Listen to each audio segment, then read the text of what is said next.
Abraham Lincoln once hopefully asked a nation, deep in the midst of extraordinary turmoil, to search for the better angels of our nature.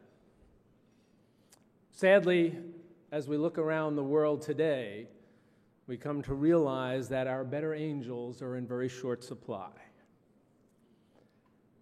But for nearly a decade, for thousands upon thousands of the most impoverished and frightened souls in the war-torn Sudan, there has been a better angel, and we honor him tonight. We are extremely humbled and honored to present tonight's other gold medal award to Dr. Tom Catena, world-renowned physician, global humanitarian, and All-American football player. A dominating nose tackle at Brown University, Tom Catena thrived both on the gridiron and in the classroom, earning All-American honors as a football player while becoming a Rhodes Scholar candidate. After attending medical school and serving his nation as a naval flight surgeon, he began his career and his calling as a medical missionary. Today, at great personal sacrifice, Dr. Tom Catena has been the primary medical provider for thousands of the world's most forgotten citizens in that war-torn region of the Sudan. He's endured enormous hardships, bombings, and has forsaken all of the modern comforts that we so expect and cherish. His sole goal, to make a difference in the lives of others. Tom excelled as a leader playing for Brown, inspiring his teammates and earning their trust and admiration. And he's continued to use that same skill set today to make a difference on a global scale.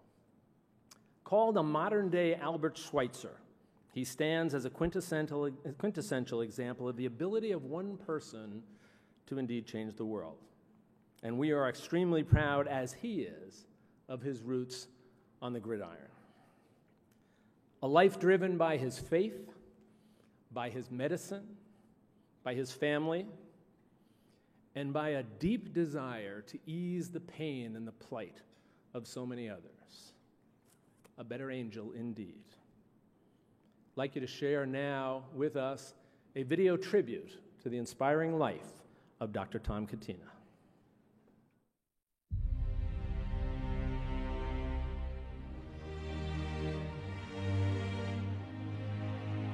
You get worn out, you get tired, you get frustrated, you keep going. Those are the words Dr. Tom Catena has used to describe his daily life. It is in those words that you understand the man's true character.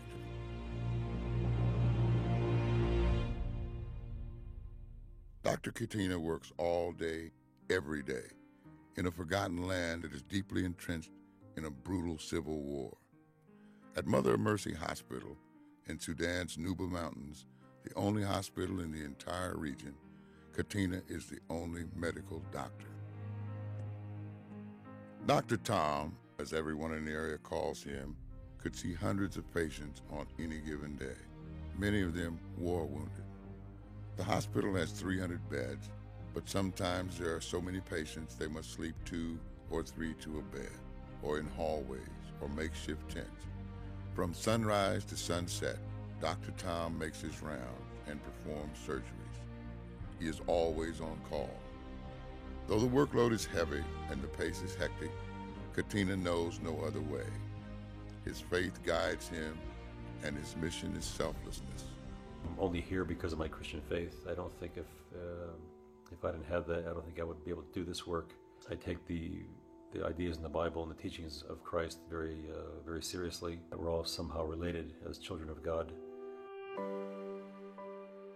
Born and raised in Amsterdam, New York, to a family with 7 children, Catena has always carried himself with quiet confidence. Academically and athletically gifted, he attended Brown University to study mechanical engineering and play football.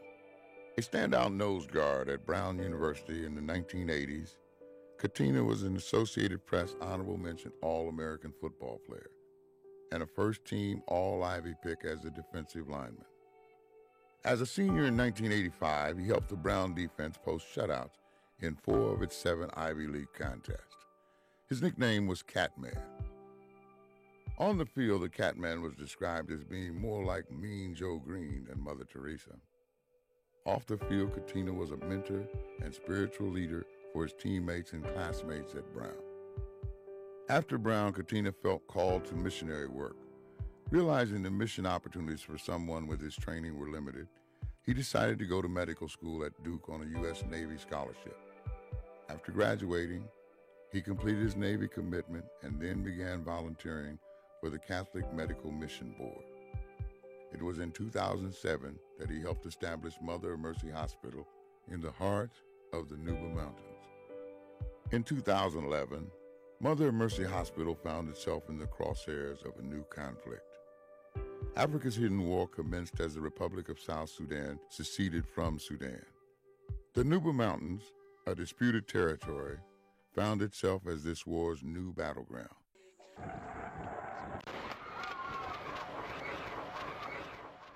With all other major relief organizations having left the area when the Civil War started, Dr. Tom stayed. In May of 2014, Mother of Mercy Hospital was bombed by the Sudanese army. The bombs landed just feet away from Dr. Tom's residence. Nobody was killed, but the damage was done and the message sent.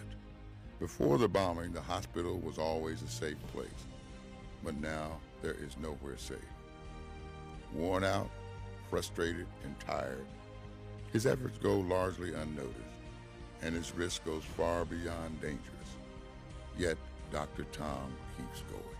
I'm content to stay here and throw my lot in with the Nuba people and see what we can do together.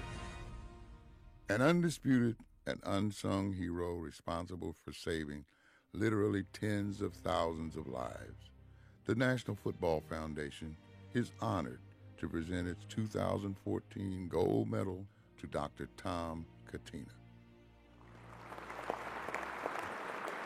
Ladies and gentlemen, it is now my great privilege on behalf of the National Football Foundation to bestow our gold medal upon Dr. Tom Katina.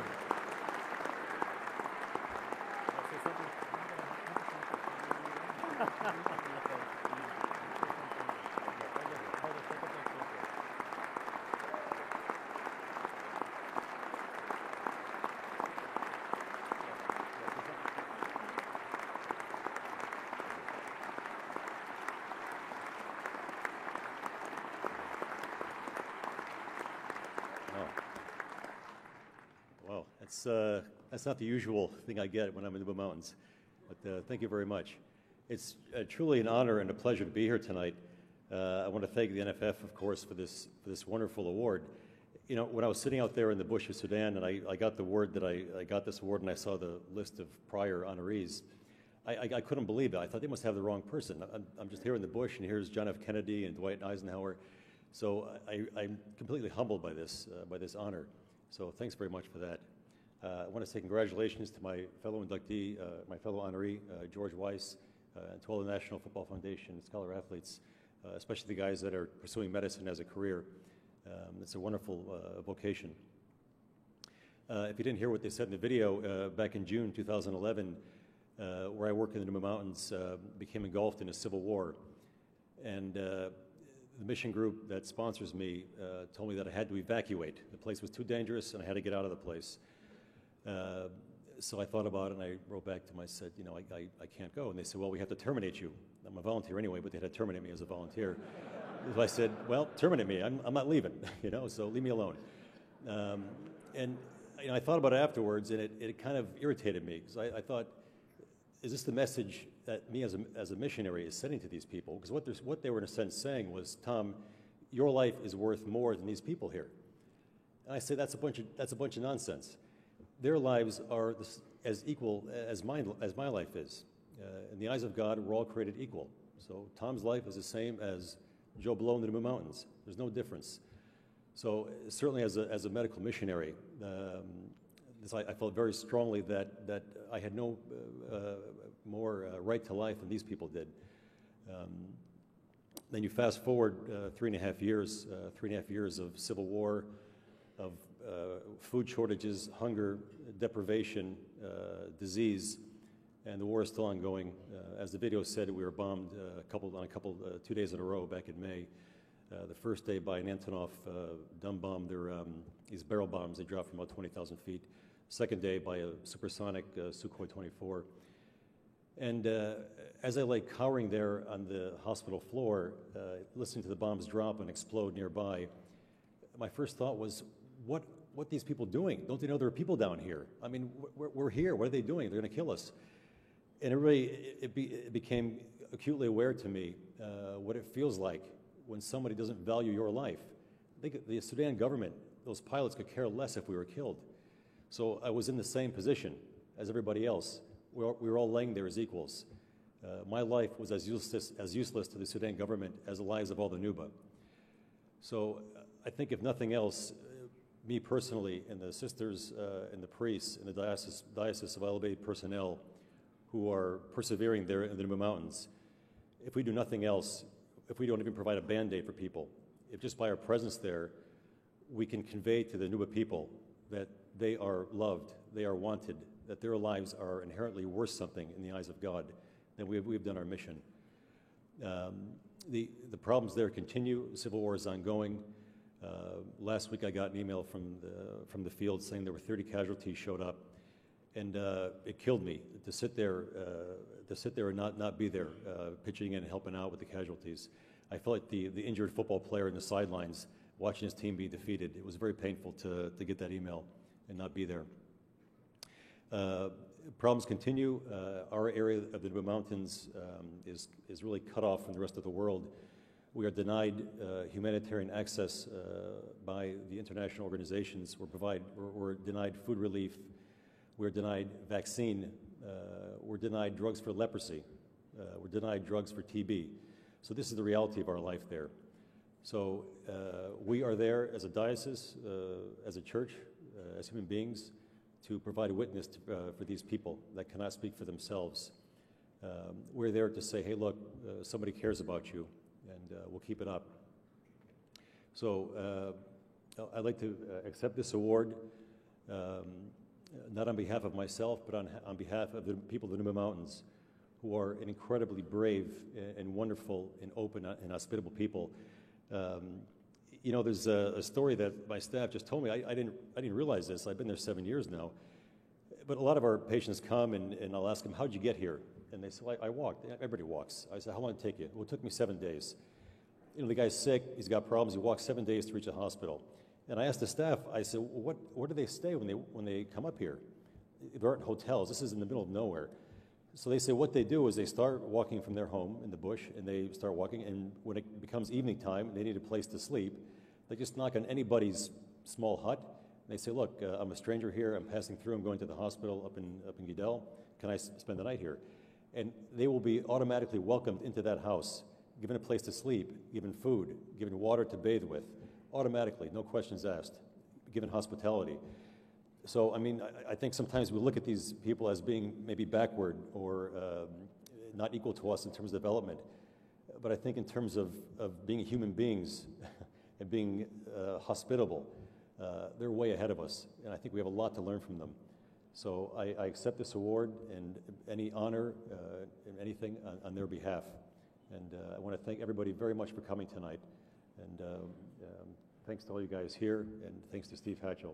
Thanks to all the Brown people. My family's right over there. They're sitting in there. My mom is, I'm not sure she can understand me. I mumble a lot, I'm sorry.